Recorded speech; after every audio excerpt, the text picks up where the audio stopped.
गायक कलाकार सोमनाथ सांवरिया श्री गणपति म्यूजिक वर्ल्ड से एगो सावन के गीत लेके आवतानी, जेकर प्रोपराइटर राम अवतार साहनी जी बानी। आशा न पूरा विश्वास बा आप लोगन के ये गीत जरूर पसंद आई।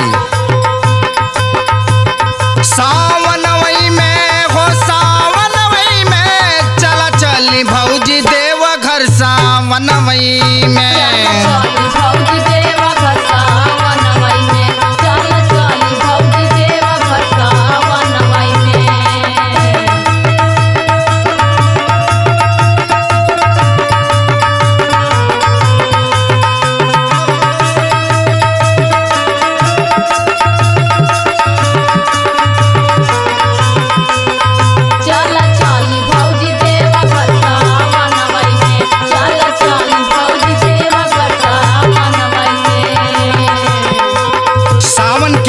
महीना में भौजाई कह तारी की कांवर कैसन होखे के चाहिए।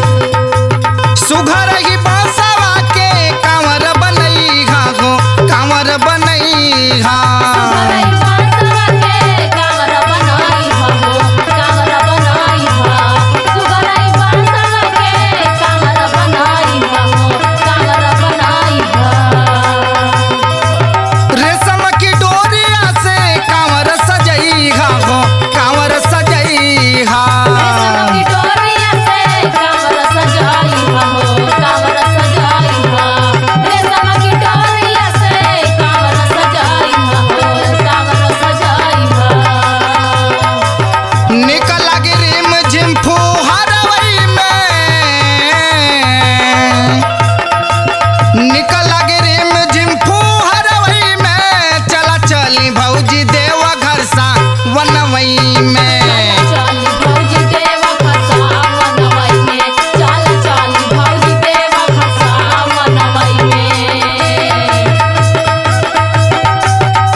देखी बाबा से कौन निहोरा बा का मनौती बा।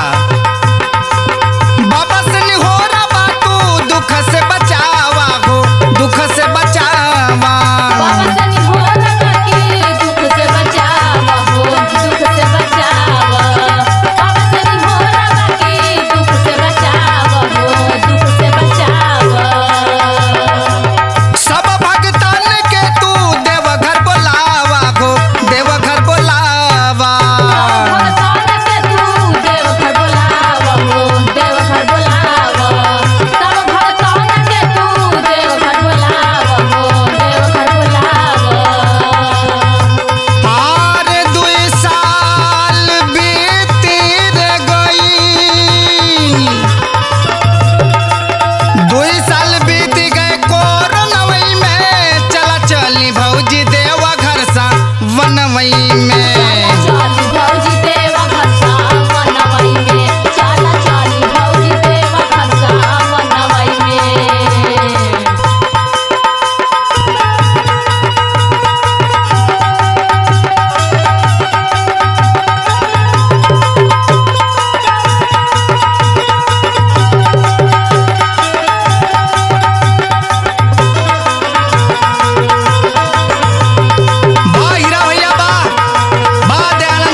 एगो हमार कहना बा कि अगर देवघर चले के बाद तो पियर साड़ी साया ब्लाउज मंगा ला।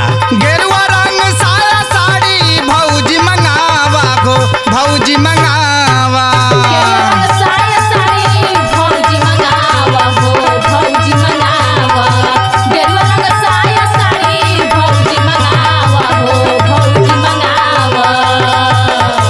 सोमन सवारिया के संग ले आवा गो